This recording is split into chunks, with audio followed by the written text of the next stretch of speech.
Just when I thought it couldn't get any worse with this Mel Gibson exposing Hollywood for what it really is, it definitely got dark. Let's get into the video. First time I really came over here. I had a whole bunch of weird paranoid suspicions about what the hell was going on because there was a lot of stuff I couldn't understand. You're 7 years old and someone is stroking you. It feels good. Our future is our children. Now, I'm not going to lie. I hope that was taken out of context because that statement right there is absolutely crazy. Hold on. About what the hell was going on because there was a lot of stuff I couldn't understand. You're 7 years old and someone is stroking you. It feels good. Our future is our children. Now, the first step in eradicating this crime is awareness.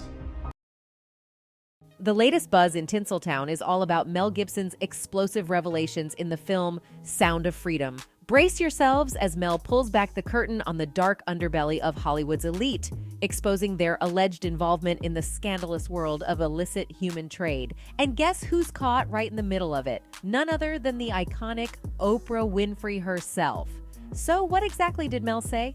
Our future is our children. Now, the first step in eradicating this crime is awareness. In the glitzy world of Hollywood, where controversies and scandals are the talk of the town, it's surprising how one particular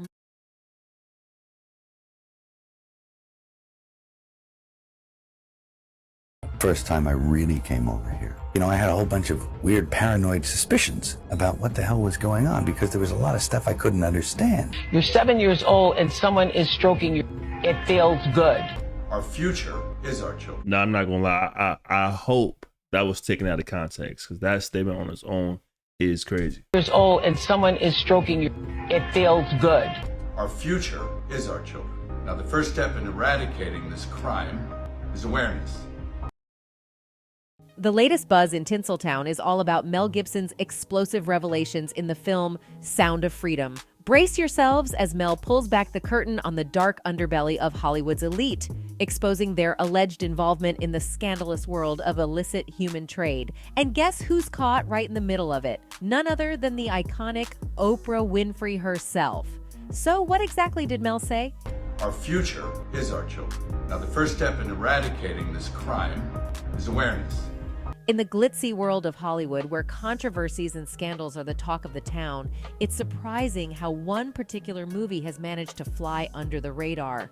Sound of Freedom, directed by Alejandro Gomez Monteverde, delves deep into the dark underbelly of illegal human trade, revealing the shocking methods employed by the elite to lure innocent victims into their sinister rings. But what's even more intriguing is the lack of buzz, press coverage, and endorsements surrounding this important film. Why is a film starring a big actor, an established director, and being promoted by Mel Gibson is not being shown in cinemas? It seems the message of the movie has ruffled some powerful feathers. Why, you ask? Well, in the movie, former action star Mel Gibson takes the lead role in Sound of Freedom, portraying the true story of ex-government agent Tim Ballard, who leaves the government to establish Operation Underground Railroad, dedicated to rescuing children from the clutches of illegal human trade rings. The film sheds light on the horrors of this abhorrent industry, aiming to raise awareness and mobilize action against it. However, despite the urgency of the topic, major streaming platforms like Amazon, Netflix, and Hulu shockingly rejected the movie, refusing to give it a platform for worldwide exposure. It's a puzzling move, considering these platforms are often at the forefront of promoting socially conscious content. Could it be? And let me tell you right now, Netflix need it. Netflix need a good movie so bad, man. They got so many bad movies out there.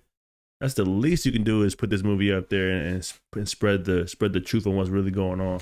These platforms are often at the forefront of promoting socially conscious content. Could it be that the film's explosive revelations hit a little too close to home for some?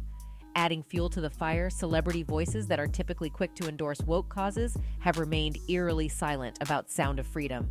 It's as if the Hollywood elite have collectively turned a blind eye to a film that exposes their own industry's dirty secrets. The lack of support from these influential figures raises questions about their true commitment to social justice and human rights. But the intrigue doesn't end there. Sound of Freedom was initially in the hands of Disney, which acquired the rights after its merger with 21st Century Fox in 2019. However, the House of Mouse mysteriously shelved the project, leaving many to wonder why. Whispers in the industry suggest a more sinister motive behind the rejection and lack of promotion for Sound of Freedom.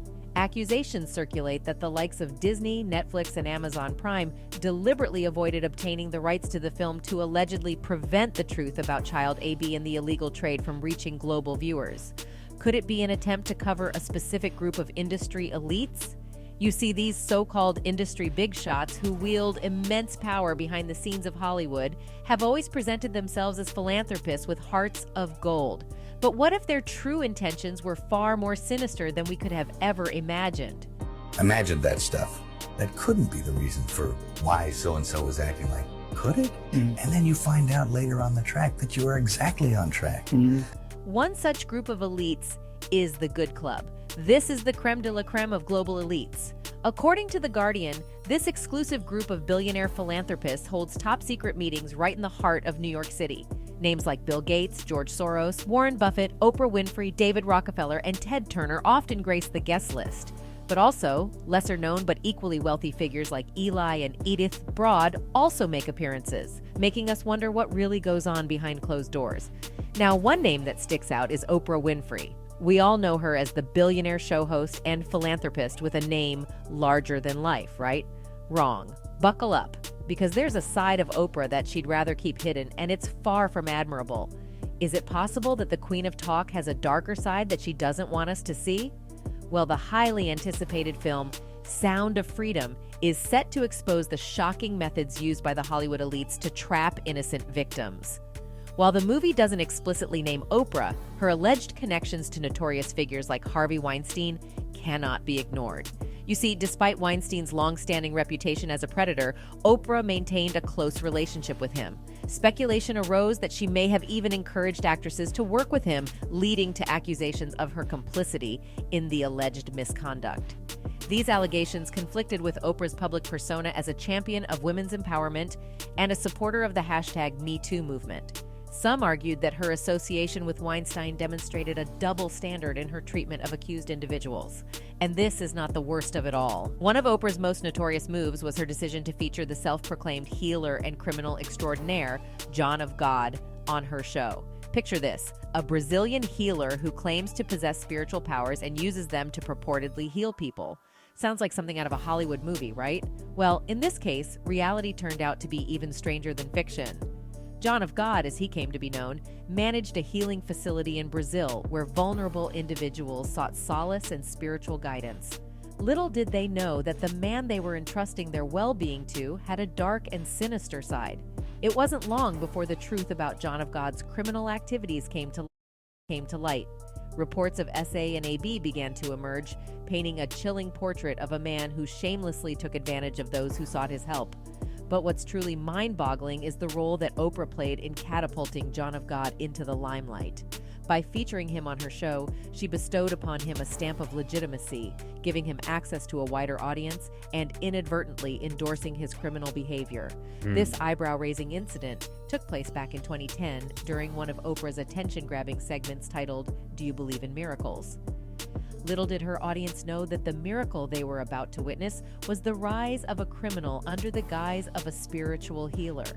Anyway, while Oprah did attempt to salvage her reputation by expressing empathy towards the brave women who came forward with allegations against John of God, it's clear that her involvement had already left an indelible mark. The damage had been done, and the sinister connection between Oprah and this criminal healer would forever be etched in the annals of scandalous history. And as if this is not bad enough already, Oprah Winfrey's Leadership Academy for Girls in South Africa has always been a hotbed of controversy. In 2007, Oprah opened the Leadership Academy for Girls, inspired by Nelson Mandela and her promise to him. Little did anyone know that this venture would become a hotbed of controversy, stirring up whispers and skepticism from day one. As soon as news broke about Oprah's ambitious project, the South African government wasted no time in expressing their disdain. They criticized the exorbitant cost of the school and questioned its relevance in a country plagued by poverty. But did Oprah let that deter her? Not a chance. With an air of grandiosity and a touch of arrogance, she forged ahead, creating a glitzy institution that boasted luxurious salons and extravagant gyms. And that's when the conspiracy theories began to take flight. Whispers spread like wildfire, with many suggesting that the lavish school served as a front for something much darker: illegal human trade. The opulence and extravagance raised eyebrows and fueled suspicions that innocent young girls were being groomed for a life of exploitation. While no concrete evidence ever surfaced to support these scandalous claims, it's impossible to deny that the whispers added a layer of intrigue and suspicion to the already controversial academy. But it didn't stop there. Scandals and controversies soon plagued the institution, exposing a dark and seedy underbelly that Oprah had fought so hard to keep hidden. One shocking incident involved an employee named Virginia, whose role involved overseeing the dormitories. It was discovered that she had engaged in highly inappropriate conduct with not one, but multiple students between the ages of 13 and 15. These vulnerable young girls, handpicked by Oprah herself, fell victim to the very person entrusted with their care. It was a stain on Oprah's reputation and a disturbing reflection of the Academy's inner workings. Desperate to salvage her image and protect the brand she had built, Oprah swooped in with a team of investigators to uncover the truth, but the darkness didn't dissipate with Virginia's scandal. Less than 2 years later, another controversy erupted within the walls of Oprah's Academy. Disturbing revelations emerged, shedding light on a culture of violence and intimidation among the students. It was revealed that a 15-year-old girl had been pressuring victims into silence, coercing them not to report the physical altercations to their parents or authorities. Shockingly, 7 students were suspended for their involvement in intimidating behavior and inappropriate acts. Despite Oprah's attempts to address these issues, it seemed that the problems were deeply ingrained within the Academy's very foundation. Meanwhile, fans have not been shy about expressing their disgust for the alleged actions of these Hollywood elites. One fan commented, "She's a handler, and I'm happy to see more people are becoming aware of the toxic person she truly is." Anyway, that's it for this video, folks. Bye. Nah, Tim Ballard. I'm not gonna hold y'all, man. I ain't really. Some videos you can kind of, add your little tidbits as you go. But this video is a little different, man. The more we learn about what's really going on out here, the scarier it kind of gets, man. The more we have no idea what really goes on behind the scenes, man. However, I am glad that we are now starting to get the word out. We are now starting to be more aware of what Hollywood has been doing for years, and I really do hope Mel Gibson continues to push and drops that 4-part documentary with some receipts, man, because this is one thing that has to be stopped immediately. Absolutely. I'm sure you guys all agree. So make sure you guys comment down below. I would definitely continue this video series just to keep up with what's going on. Outside of that, if you guys have any questions, make sure you guys comment down below. And until next time, you guys be safe out there. Peace.